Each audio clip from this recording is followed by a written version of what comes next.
E a gente chega hoje nesse momento, 2020, um momento atual bastante diferente, bastante atípico, onde faz a gente se lembrar e refletir. Se lembrar do quê? Se lembrar o quanto que é importante focar em algumas coisas que são essenciais e refletir realmente sobre o nosso papel no mundo corporativo. Refletir sobre o momento atual e entender que essa falta de clareza é o que eles, de certa forma, geram em nós todos. Então, meu convite a vocês aqui nos próximos 30, 40 minutos é levar você numa reflexão sobre os ambientes corporativos que estamos inseridos, principalmente quando esse ambiente corporativo tem uma conotação tóxica, que é esse conceito do ambiente tóxico. Como que a gente pode olhar para tudo isso e começar como RH, como representante dessa área de gestão de pessoas para levar para as organizações um melhor clima, melhor resultado, desempenho e principalmente ambientes psicologicamente saudáveis. Pense o seguinte, nos últimos anos as empresas têm buscado assim fervorosamente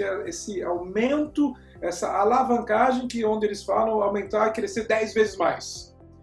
Na minha empresa anterior também, a crescimento, a gente cresceu absurdamente nos últimos anos, quando eu fazia parte, até o final do ano passado, em função desta mentalidade. A gente se reuniu e falou, o que a gente quer alavancar 10 vezes mais? Que é algo que funciona. Só que uma percepção nossa, e principalmente minha, olhando para esse cenário, quando eu começo a ver os desafios emocionais e de engajamento que as empresas sofrem, foi o seguinte, os problemas também são exponenciais. Então o convite para você é o seguinte, se remeta a 10 anos atrás, o que não existia que existe hoje? Começa a refletir sobre isso. Não existia, por exemplo, motorista de Uber, não existia gestor de mídia social, não existia operador de drone, não existia o Vibe Manager, né, que é o gerente, o gestor que cuida da vibe da organização, cuida do clima organizacional. Então muitas coisas não existiam, a gente nem imaginava, isso nem ia passar na nossa cabeça se isso existia ou não. Então minha provocação para vocês é se remeta 10 anos à frente. O que vocês acreditam em termos de futuro do trabalho, que vai existir, que talvez não exista hoje? E essa reflexão serve para a gente pensar onde tem que ser o nosso foco no momento atual. Sendo que nós não temos clareza, e sim tem uma tendência, e principalmente no momento atual, quando a gente passa por esse desafio da pandemia, a gente começa a parar e refletir, o que é esse novo normal? E de verdade, gente, até antes de gravar essa apresentação aqui para vocês, eu estava pensando muita coisa em relação a isso, mas o novo normal já veio, já mudou o nome do jogo. O nome do jogo é outro, não vai voltar do jeito que era. Então esse novo normal a gente está construindo todos os dias. Porque a gente vem passando por uma aceleração digital, não é uma transformação digital. Sempre, eu me formei em matemática, lá no início da minha carreira era tecnologia. Então fui programador de computador, analista de sistemas, coordenador de projetos, gerente de projetos, e sempre eu passei pelo processo nas organizações de aceleração digital. Era downsizing, era outsourcing, aceleração digital, é esse o movimento. Isso, esse aspecto da aceleração digital, somado a essa busca da exponencialização das empresas, isso gera um custo nas organizações. Isso gera um custo nas empresas e principalmente um custo na vida dos colaboradores das organizações. E esse custo, gente, é um custo emocional. É um custo do adoecimento das pessoas. É um custo da baixa performance. É um custo do absenteísmo, do presenteísmo. Recentemente, na Harvard Business Review, mostrou o prejuízo calculado em termos de produtividade em função de absenteísmo e presenteísmo. São bilhões de dólares, olhando para o Brasil. No aspecto produtividade, absenteísmo é corpo fora, mente fora, a pessoa não está mais naquele ambiente porque ela teve que ser afastada. O presenteísmo é a pessoa que está doente e continua trabalhando. Tá ali, o corpo está ali, mas a alma não está presente emocionalmente, não está presente mentalmente, não está presente conectado espiritualmente, conectado com o propósito daquela organização. E por que isso acontece? Porque ele não se percebe mais naquele ambiente. Ele está no ambiente onde ele está inserido, que tem o quê? Tem entropia. Entropia cultural é um gasto de energia excessivo. É um gasto de energia excessivo para ter isso aqui de resultado. Então, quanto maior a entropia, sabe aquela história que está patinando, não vê a luz no final do túnel? Então, quanto maior esta entropia, o que acontece? Menor o engajamento. Quanto menor o engajamento das pessoas, menor o dono do negócio, é menor a questão do accountability ou do protagonista, diminui o lucro das organizações, diminui a produtividade, a qualidade, diminui a lealdade dos clientes. Tudo isso é diminuído em função desse processo, dessa falta de entropia, desse excesso de entropia. E isso acontece em função do quê? Desses ambientes que são criados, principalmente pelas lideranças, são constituídos nas organizações com foco em resultado, meta, KPI, OKR, sem o olhar para a pessoa, sem o olhar humano, sem o olhar dessa humanização, principalmente no cenário atual, onde acontece o quê? Ambiente tóxico. Um ambiente onde você não pode ser você mesmo. Esse ambiente tóxico é um ambiente onde você tem hipercompetitividade, muitas vezes tem que encobrir os erros, você tem que se formatar, criar uma persona para se adaptar a situações que talvez você não concorda, você não tem liberdade de expressão, não pode ser transparente, onde existe sarcasmo, existe o bullying corporativo, onde não existe espaço para você dar as suas ideias, onde não existe reconhecimento, existe silos, panelinhas, não existe o mérito, a meritocracia não acontece, não existe essa diferenciação entre alta performance e baixa performance, pronto. Você inserido nesse ambiente, você, de certa forma, acaba tendo os seus desafios pessoais, isso afeta as suas emoções, isso afeta o seu resultado. E aí a gente olha para tudo isso, eu paro aqui para refletir junto com vocês. Aí vem Covid, vem essa pandemia. E aí algumas pessoas falam, puxa, agora o distanciamento social, tem essa questão do isolamento, tem a questão do home office, que alguns não sabem trabalhar com home office, porque não tem hora para entrar, não tem hora para sair, existe um exagero, está todo mundo descobrindo como que se trabalha com isso, como que a gente faz. Então vem um monte de tendências, mas de verdade, gente, estamos aprendendo. Começou o jogo novamente. Só que tem alguns aspectos importantes quando a gente olha para essa questão do social, essa questão da conexão, que é um alerta importante. Então nós estamos nessa aceleração digital, nesse processo com vários desafios, e de repente, nesse momento, acontece o quê? Acontece simplesmente a pandemia que traz esse desafio enorme para todo mundo. Somando tudo isso, lógico que a gente começa a ter resultados em muitas organizações catastróficos em termos de cultura, as lideranças não sabendo exatamente como conduzir tudo isso, e os ambientes que alguns já eram tóxicos se tornam mais tóxicos ainda, com afastamento ainda muito maior. Entropia lá em cima, engajamento lá embaixo. Olha só que interessante essa pesquisa que eu vou mostrar para vocês, é uma pesquisa antiga, mas que faz a gente refletir principalmente para o momento atual. Olha só que interessante isso aqui, ó. 8 décadas de pesquisa. O Dr. Waldinger é o atual diretor do estudo de desenvolvimento de adultos de Harvard. Uma análise contínua que acompanhou mais de 700 homens desde que eram adolescentes em 1938. Vale a gente refletir sobre isso. Mais de 60 participantes originais, agora com 90 anos, ainda participam dessa pesquisa. Então, quando a gente olha para tudo isso aqui, olha o desenrolar dessa pesquisa. Conexões sociais parecem ser boas para a saúde. As pessoas que estão mais conectadas socialmente com a família, os amigos e a comunidade são mais felizes, mais saudáveis e vivem mais tempo do que as pessoas menos conectadas, diz o Dr. Waldinger. Ou seja, se a gente for olhar para tudo isso, isso já era uma pesquisa antiga. Traz isso para o contexto atual. O contexto do distanciamento e, em muitos casos, isolamento. E aí o que acontece? A gente começa a ter essa entropia altíssima, começa a ter esse afastamento e a falta de engajamento. A solidão parece ser tóxica.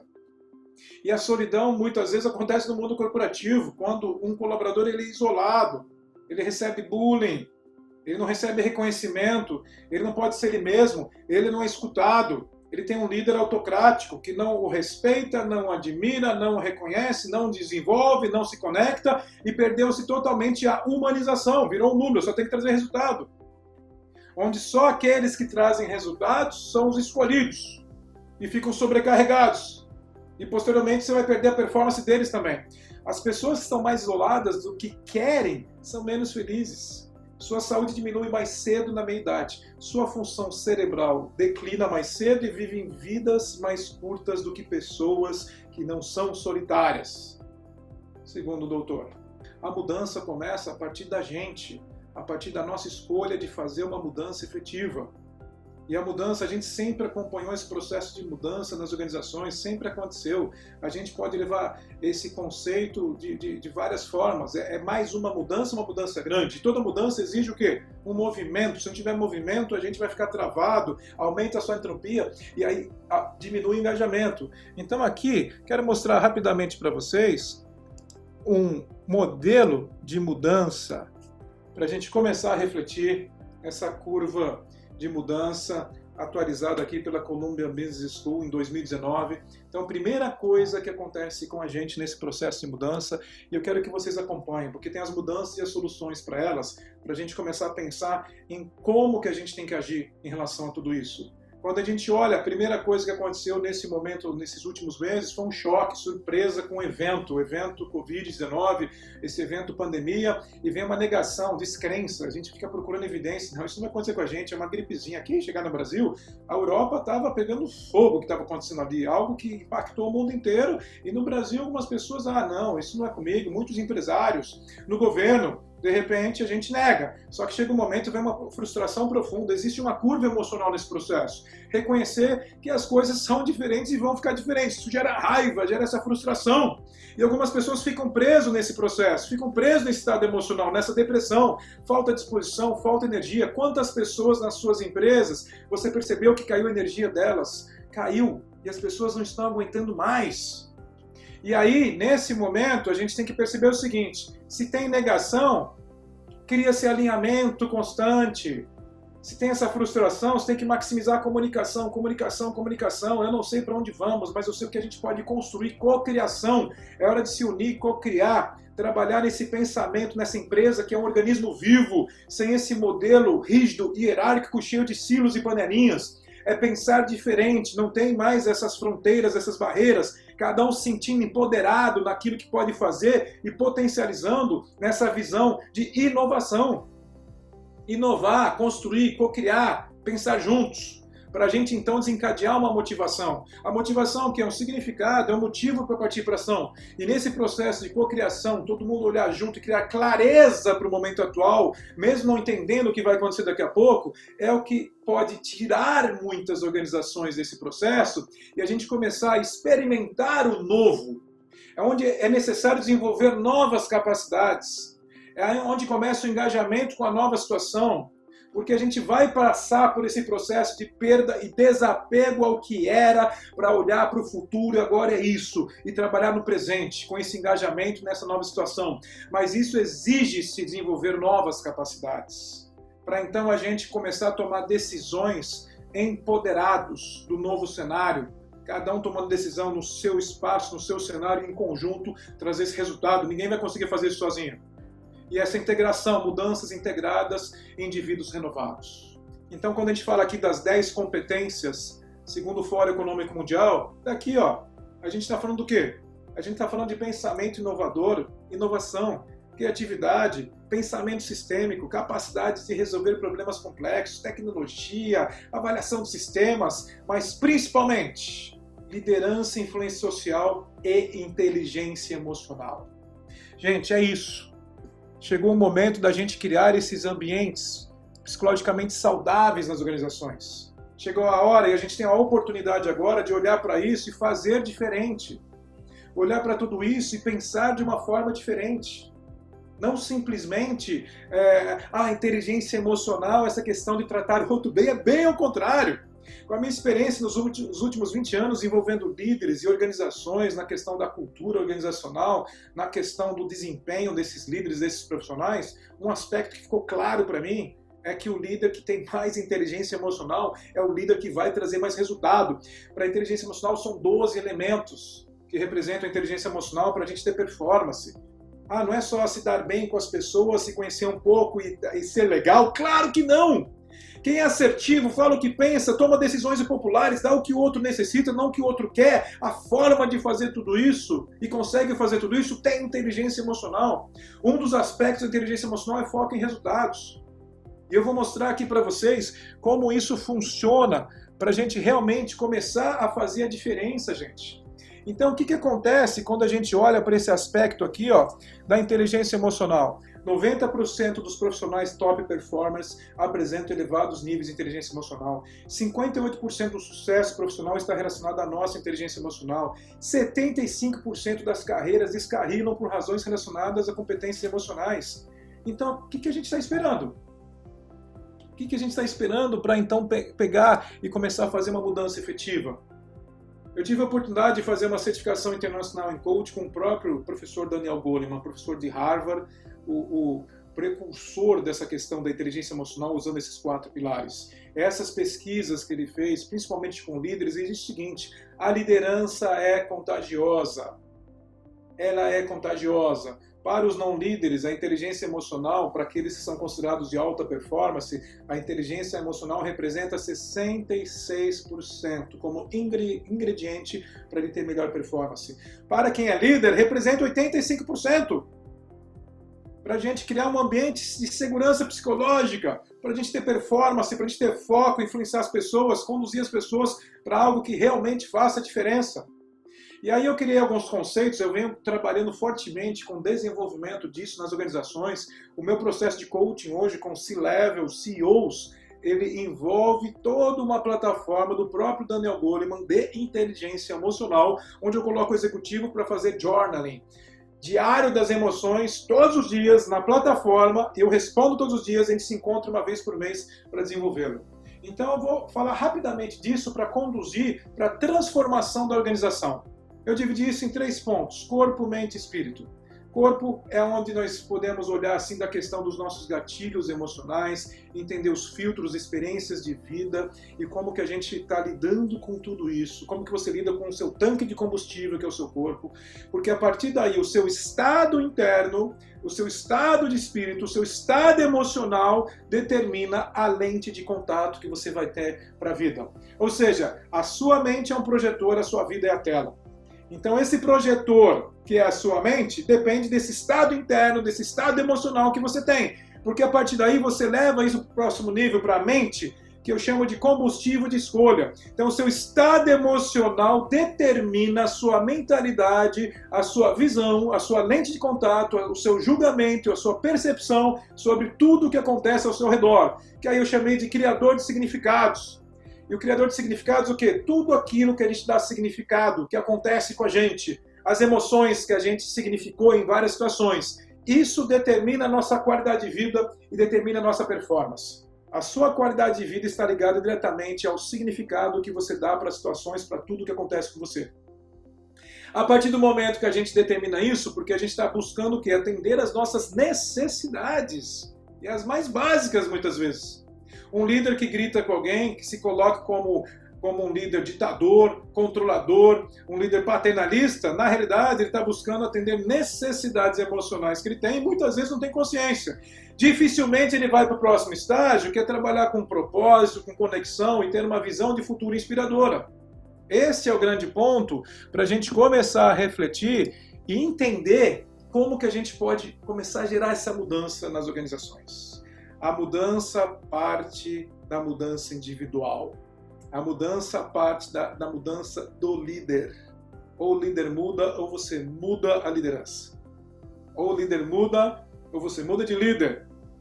Para você realmente ter um resultado que faça diferença nas organizações, empresas com segurança psicológica, ambientes psicologicamente saudáveis são empresas que têm resultados extraordinários. Engajam as pessoas se sentem respeitadas, reconhecidas e, consequentemente, se tornam donas do negócio. Consequentemente, elas trazem resultados acima da média. E como que a gente faz isso, então, gente? Vamos lá. Mostrar para vocês aqui como que a gente consegue desenvolver esses ambientes nas organizações. Primeiro, a gente tem que pensar na perspectiva de desafios que nós temos hoje no mundo corporativo. Aqui é um conceito. Eu trago esse conceito do Flow. Em janeiro desse ano eu tive a oportunidade de ir para Seattle e eu fiz uma certificação no conceito de Flow com Steven Kotler. Gente, foi extraordinário para entender esse movimento entre as emoções, entre a nossa performance individual e levar isso para o coletivo. Então, quanto maior aumenta o nosso desafio, vocês estão vendo aqui no slide, maior aumenta o quê? a possibilidade de você atingir um estado de flow, que é o estado que você tem alta performance. Só que, se eu não desenvolvo em conjunto com os desafios as nossas habilidades, dificilmente eu consigo trazer esse resultado. Então, o que acontece, gente? Olha só, quanto maior o nosso desafio na vida, maior exige o que da gente? Habilidades. Só que quando é muito desafiador, a gente não tem habilidade desenvolvida, isso acaba com a gente não dá conta, fica inseguro, ansioso, não consegue trazer o resultado. Agora, se tem muita habilidade desenvolvida, não tem desafio, também é uma vida chata. Então eu vou compartilhar novamente aqui com vocês e mostrar o seguinte. Qual que é o nosso objetivo? Gente, cada vez mais no mundo que a gente vive, os desafios vão crescer cada vez mais. Mas se você não desenvolver habilidades, você vai ficar ansioso, vai ficar preocupado. Tem gente que consegue desenvolver uma certa habilidade, mas fica numa euforia, numa excitação. Também não é esse o caminho. O caminho é, desafio vai vir a todo momento. Eu tenho que cada vez mais desenvolver habilidades para chegar nesse estado de flow. Flow é o quê? Onde ação e percepção é a mesma coisa. Você não pensa mais para agir, a coisa funciona, é altíssima performance, é conexão no ambiente psicologicamente saudável. É isso que a gente consegue trazer de resultados quando a gente consegue realmente trabalhar dessa forma nos ambientes que a gente está inserido. Então, quando a gente olha aqui para o Goleman, que ele trabalha esses 4 pilares, muitas pessoas não abordam os 12 elementos que estão por detrás desses pilares do Daniel Goleman. Que aí a gente começa a entender o conceito de criar um ambiente psicologicamente saudável. Primeira coisa, gente, aqui, ó, autoconsciência. E autoconsciência não é autoconhecimento. Autoconsciência está dentro de autoconhecimento. Eu falo de autoconsciência emocional, autoconsciência das emoções, entender em qual nível emocional eu tenho consciência daquilo que eu percebo em mim mesmo e o quanto eu estou gerando isso no ambiente em termos de impacto em mim e no outro. Só a partir daí, a partir do momento que eu consigo entender algumas coisas para poder mudar, que eu começo a ter autogerenciamento. Eu tenho que ter consciência para mudar. Porque eu só mudo aquilo que existe. E se não existe, está no nível inconsciente. Eu continuo agindo num ponto cego.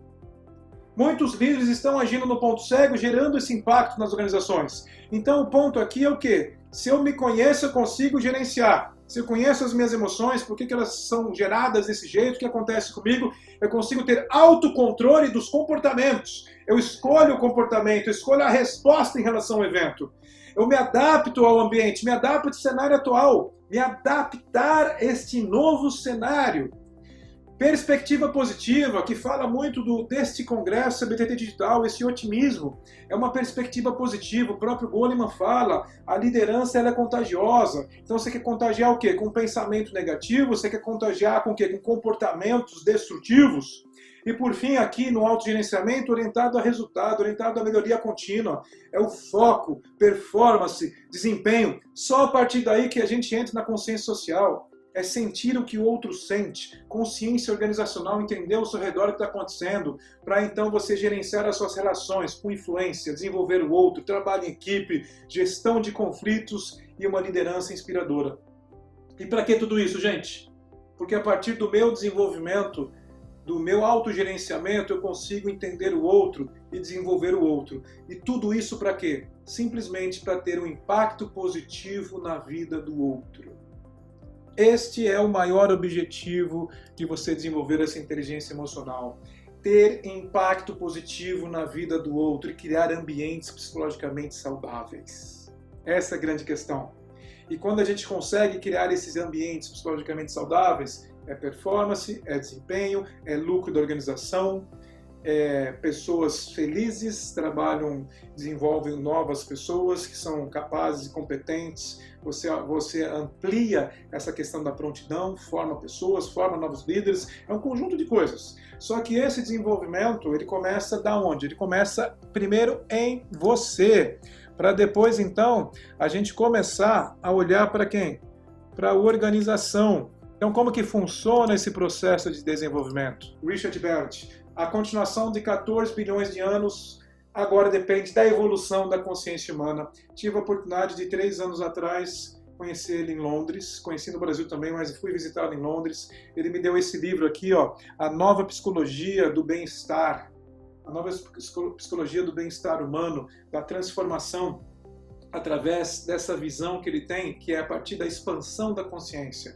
E até aqui eu trouxe para vocês, eu tenho que expandir a minha consciência em relação ao meu estado emocional, eu tenho que expandir a minha consciência como um profissional inserido dentro de uma organização. Para quê? Para entrar num nível de foco em pessoas, de otimismo, visão de futuro e foco em resultado também. Esse equilíbrio faz a diferença.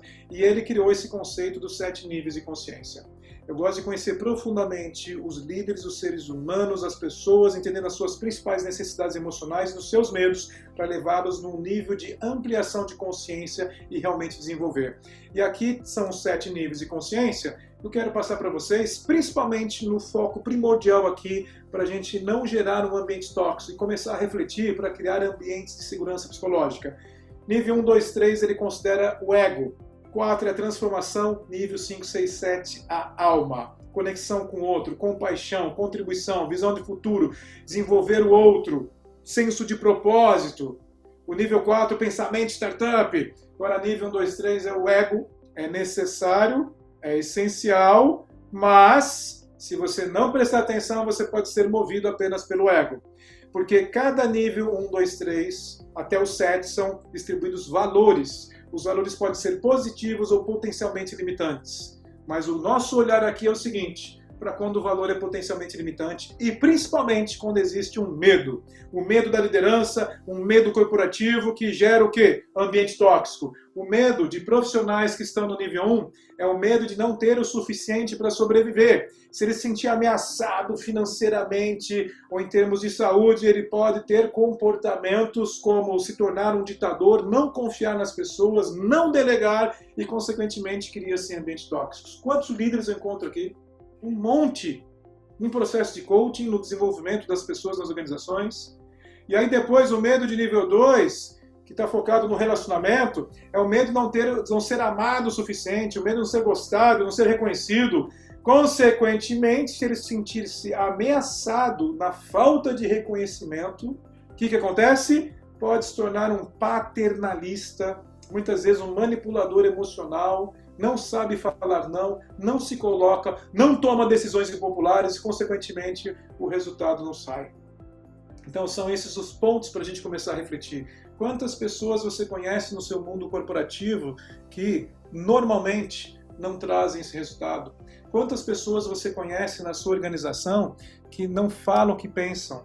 Quantas pessoas que você conhece que não se colocam, tem medo de dizer não, está lá na avaliação 360 graus, não fala o que pensa, não é assertivo. Então esse é o ponto de atenção aqui, gente. Esse é o ponto que eu quero alertar vocês para a gente começar a refletir sobre isso aqui. E aí nós temos isso aqui, ó. Depois o medo de nível 3. O medo de nível 3 é o quê? Está centrado na autoestima. Que é o quê? Medo de não ser bom o suficiente, medo de não ser importante. Esse é aquele que está focado muito na hipercompetitividade, isso gera um ambiente tóxico. Aqui ele está focado em ser o melhor em tudo que faz, acaba se tornando um líder, muitas vezes, quando se sente ameaçado nessa questão de que ele não é o melhor, não é o mais importante, se torna centralizador, perfeccionista, exigência ao extremo, esquece das pessoas, consequentemente gera um ambiente tóxico. Ou seja, é essencial quando não entra nesse processo de sentir-se ameaçado, porque aqui é processo, eficiência, no nível 2 é relacionamento, comunicação aberta, no nível 1 é o que? Gestão de crise, é essencial, mas se vai para o lado B, o medo toma conta, a necessidade toma conta e dificilmente consegue acessar esse estágio de transformação e de conexão e de um olhar para criar um ambiente de segurança psicológica. Então, através do desenvolvimento individual, levando para o coletivo, olhando os aspectos da inteligência emocional, os aspectos do desafio maior e das habilidades envolvidas, isso num contexto onde a gente consegue olhar os medos corporativos, a gente estabelece ambientes psicologicamente saudáveis e, consequentemente, performance nas organizações. A liderança é contagiosa. E essa é uma frase do Daniel Goleman. Se a liderança é contagiosa, a gente tem que se tornar observadores, totalmente focados em todo esse processo de desenvolvimento. Por quê? A tendência negativa do cérebro. O que acontece? Nosso cérebro é como um velcro para más experiências e teflon para as boas experiências. Então, se o nosso cérebro é como um velcro para más experiências e um teflon para as boas experiências, o esforço em gerar boas experiências, este otimismo, que é o que aqui, ó, otimismo como motor para recriar o futuro das organizações. E esse otimismo é a perspectiva positiva do pilar autogerenciamento do Daniel Goleman para o desenvolvimento das organizações, principalmente nesse cenário atual. E se isso aqui é uma verdade, significa o quê? A gente tem que se esforçar muito mais para gerar boas experiências. Já que a liderança é contagiosa, vamos contagiar o quê? Essa perspectiva positiva, esse otimismo e o foco nessa humanização, para realmente transformar. Porque se a gente quiser competir com as máquinas, a gente vai perder. A grande questão é o momento de conexão, o momento de cocriação, o momento de ter clareza para esse cenário atual. E a clareza é criada a partir do nosso desejo. Desejo e um desejo que, se ele estiver alinhado, todo mundo querendo a mesma coisa, realmente o resultado vai ser fantástico. E um ponto importante, gente, esse momento atual trouxe muito aprendizado, trouxe muita dor, está trazendo muita dor ainda, está trazendo muita reflexão, está trazendo perdas, está trazendo ganhos. O nosso foco tem que ser no quê? O que você pode fazer diferente nesse cenário atual? Se você pegar o livro da Alegria, do Dalai Lama, Desmond Tutu, que fala o seguinte: mesmo em meio ao caos existem momentos de felicidade, mesmo em meio ao caos existem momentos de harmonia e leveza. A gente tem que tomar cuidado, um ponto de atenção muito importante nesse momento, para não ficar só nas perdas. As pessoas estão se sentindo culpadas por gerar uma experiência boa em alguns ambientes. Não posso falar, não posso comentar. Pode sim, pode, porque senão a gente vai causar uma crise sem precedentes daqui a 2, 3 anos. Então, minha provocação para vocês é: sejam vocês as pessoas que vão começar a trabalhar nesses ambientes de segurança psicológica. Você prefere trabalhar em qual ambiente? Tóxico ou de segurança psicológica? E começa a partir de você.